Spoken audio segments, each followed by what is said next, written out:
Faultlines viewers, I'm Gauri Dwivedi. This week on the show, we get you details of Donald Trump's 1 year in office. The peace president says he ended many wars.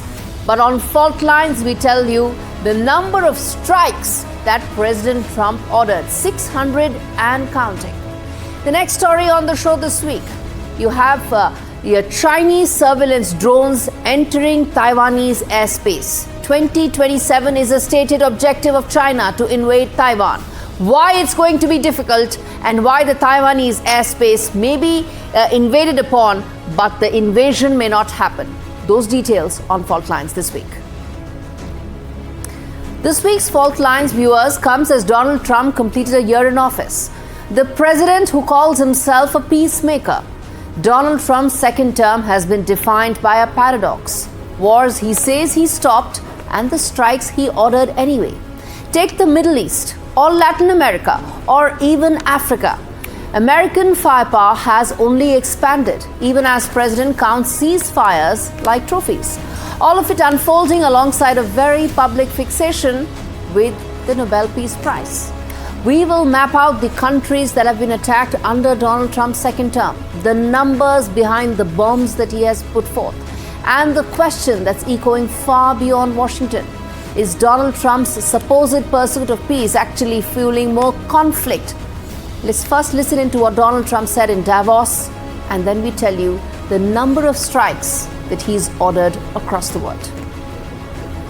We ask for anything, and we never got anything. We probably won't get anything unless I decide to use excessive strength and force, where we would be, frankly, unstoppable. But I won't do that. Okay? Now everyone's saying, oh, good. That's probably the biggest statement I made, because people thought I would use force. I don't have to use force. I don't want to use force. We wiped out the Iran nuclear threat like nobody can believe. Nobody's ever seen anything like it. That, Venezuela, taking down Soleimani, wiping out al-Baghdadi when he tried to reinstitute ISIS. We did a lot. I did a lot of big things, all perfectly executed. Everyone was perfectly executed. Somebody told me that, a military expert told me, sir, everything you've done has been perfectly executed. I said, I know.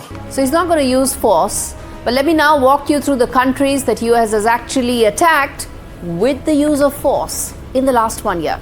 First and foremost, Iran. The nuclear strikes that came in and the nuclear sites that he had actually hit out in June 2025. There were 3 Iranian nuclear facilities, Natanz, Isfahan and Fordo. The operation marked the largest direct American attack on Iranian nuclear infrastructure in history, in the hope that Iranians have since abandoned their nuclear bomb. The next big strike that took place under Trump's second term, and that is Yemen, where Operation Rough Rider came into being in January 2025 and targeted Houthi positions across Yemen, citing Red Sea shipping threats. 150 strike missions in 6 months, and that sharply escalated American involvement. Let's now take a look at what happened in Latin America. Venezuela. Maduro was captured in early 2026. American forces launched a major strike operation, culminating in the capture of Nicolas Maduro. It was the first American military intervention inside Venezuela in decades. That didn't end there. Let's now tell you what happened in Syria. There were retaliatory strikes that came in from America after attacks on American personnel, both in military as well as civilian. These were stationed in the region, and multiple precision strikes followed, reinforcing a long-running American military footprint in the region. Next up was Iraq, where ISIS targets were bombed. Airstrikes continued across ISIS remnants in northern Iraq.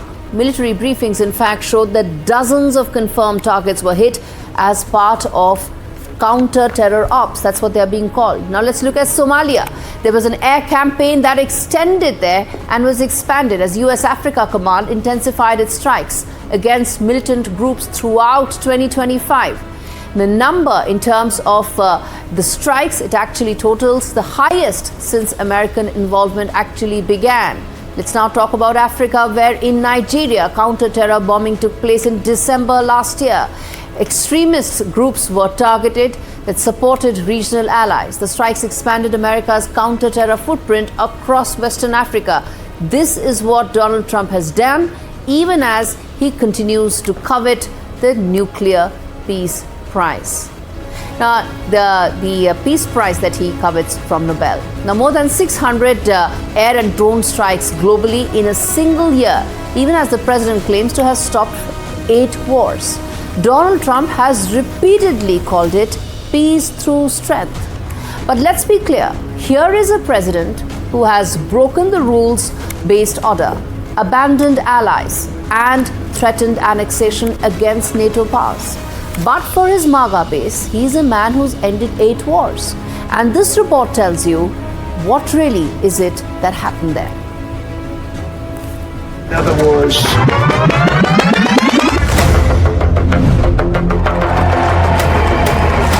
Donald John Trump, do solemnly swear.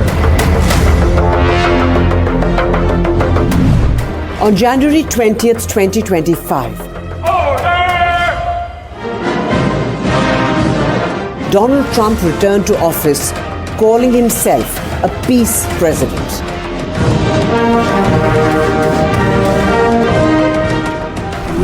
And ever since, he's claimed credit for ending 8 global conflicts, from the Middle East to South Asia to Eastern Europe. A ceasefire between Iran and Hamas in October 2025, a 12-day Israel-Iran conflict halted after US pressure, tensions cooled, he says, between India and Pakistan, Armenia and Azerbaijan, Serbia and Kosovo, Egypt and Ethiopia, Thailand and Cambodia, and Rwanda and the DRC. 8 wars stopped on paper. I settled 8 other wars. India, Pakistan. I settled other wars that were Vladimir Putin called me, Armenia, Azerbaijan. He said, I can't believe you settled that one. They were going on for 35 years. I settled it in one day. And President Putin called me. He said, you know, I can't believe I worked on that war for 10 years trying to settle it. I couldn't do it. I said, do me a favor, focus on settling your war. Don't worry about that one. But here's the rub. Trump's peace claims are peaking only alongside rising US firepower. Pentagon records show over 600 US air and drone strikes in 2025 alone. Diplomacy in one hand, detonators in the other.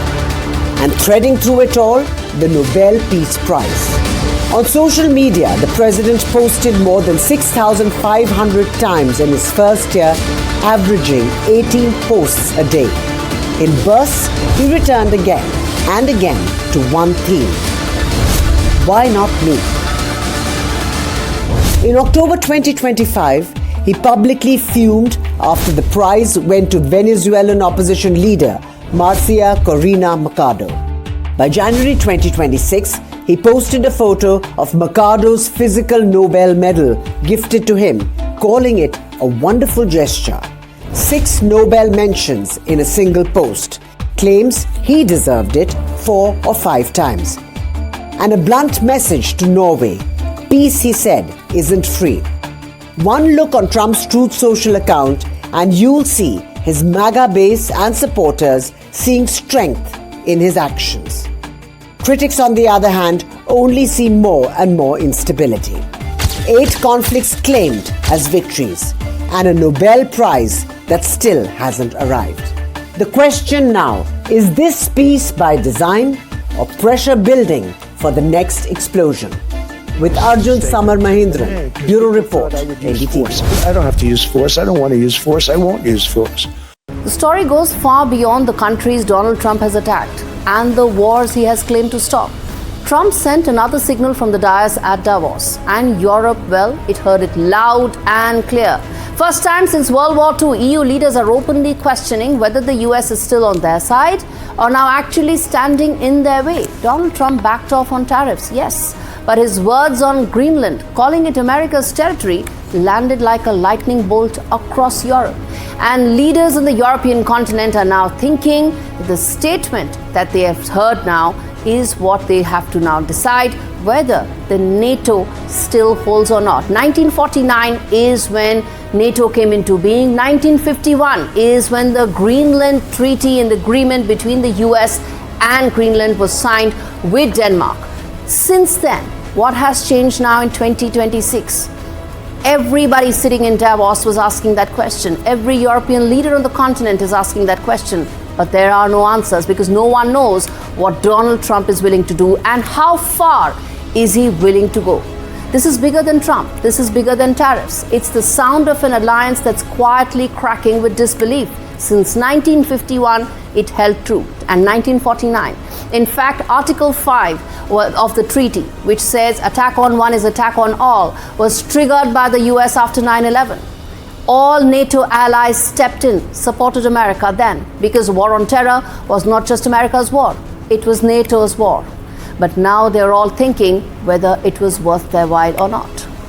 To talk more on what exactly is Donald Trump thinking, and more importantly, can NATO survive what Donald Trump is doing right now to Greenland? To talk on that, Sarah Claire joins me on the broadcast. She's a professor, foreign policy commentator. Sarah, thanks much for speaking to me on Faultlines. The world, especially European leaders, are still trying to wrap their heads around what Donald Trump actually said in Davos. He said that he wants to start negotiations on Greenland at the very earliest. What negotiations can you actually have with a territory, with a country that doesn't belong to you? Well, thanks for having me. And yeah, I would say, Trump's goal is really to strengthen NATO. And especially when it comes to Greenland, he sees that as a weak point. And so sometimes that can be uncomfortable, I think, for our European allies. And there are growing pains with NATO as it tries to adapt to 21st century with Russia and China, who are now near peer competitors. And so some changes will have to be made. And as far as Greenland, the negotiations, I believe today he actually announced that he discussed a framework deal with the Secretary General of NATO. So he does want to go about this in a diplomatic way. And he may use tariffs and different things like that if he needs to. But my hope and my take is that, hopefully NATO will come around to seeing how critical this really is for everybody.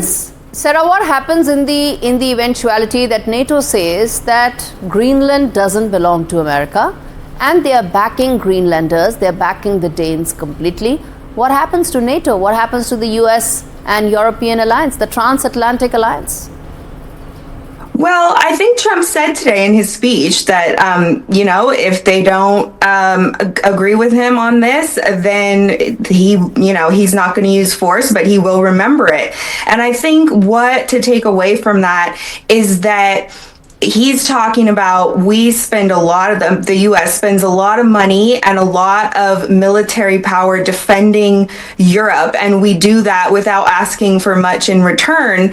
And so we may choose, to lessen some of those security commitments and put them in other critical areas that are more critical to U.S. national interests and the Western Hemisphere and all those things that he's talked about. If Europe can't kind of be more reciprocal in the relationship. But I don't think it means that he wants to go to war with anybody. No, he doesn't want to go to war, but he covets a territory that doesn't belong to him. He also talked about the fact that he used tariffs, and that's how a lot of his allies actually came back on the negotiating table. But many believe that the long arc of using tariffs for geopolitical goals has now been exhausted in his 1 year in office. The question is, are we then looking at the end of NATO during Donald Trump's second term? Well, I don't think so. I think that his use of tariffs, he's actually talked about it, and he's said, it's been something that he's leaned on to kind of push through a lot of these peace deals that he's worked on. And these economic tools are something that he is very adept at, maybe more adept at than some other presidents who chose other tactics when they were trying to get a deal done. And so he's actually been able to lean on that in a way of pursuing peace rather than going to a forceful choice. And in terms of NATO surviving his term, I think President Trump actually wants to strengthen NATO.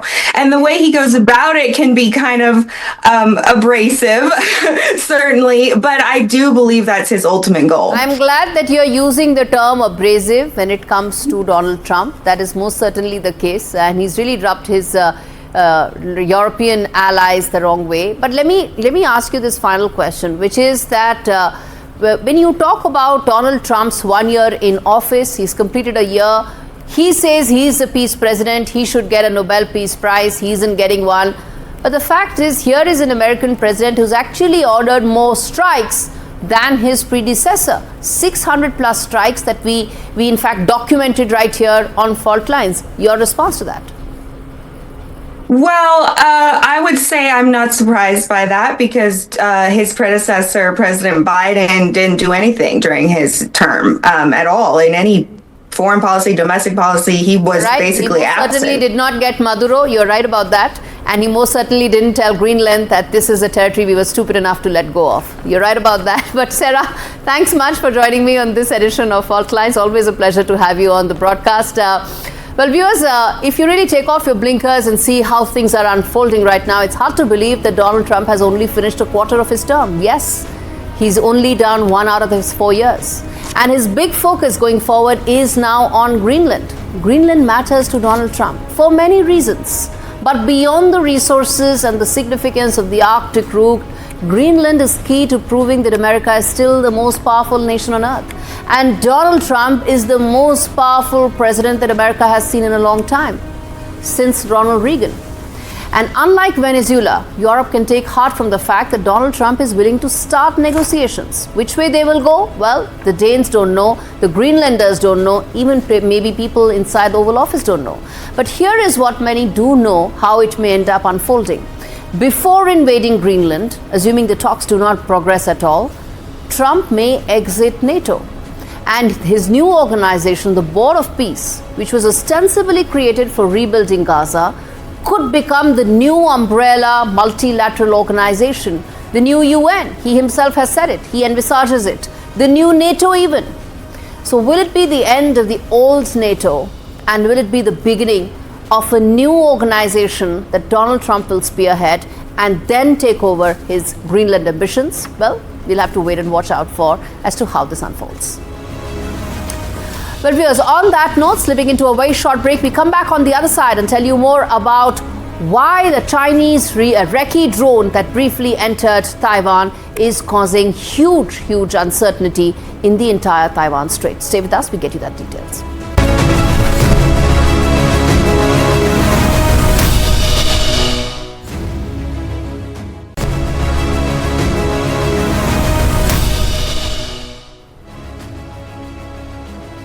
Now, a Chinese recce drone briefly entered the airspace above the Taiwan-controlled Pratas Islands at the northern edge of the South China Sea last week, prompting Taipei to condemn the move as both provocative and irresponsible. Democratically governed Taiwan, which China claims as its own territory, says it faces near daily military pressure from Beijing, including frequent drone activity, though direct violations of the Taiwanese airspace do remain rare. This report tells you why this is an attempt by the Chinese to wear Taiwanese down in the long-drawn process to get Taiwan. Take a look.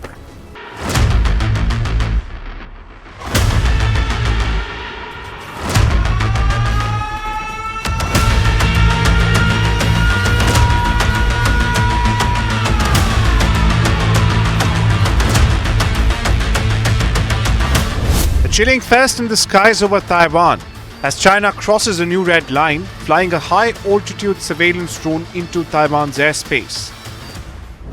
Analysts say China's unprecedented action exposes a dangerous new vulnerability and sharpens the risk of escalation.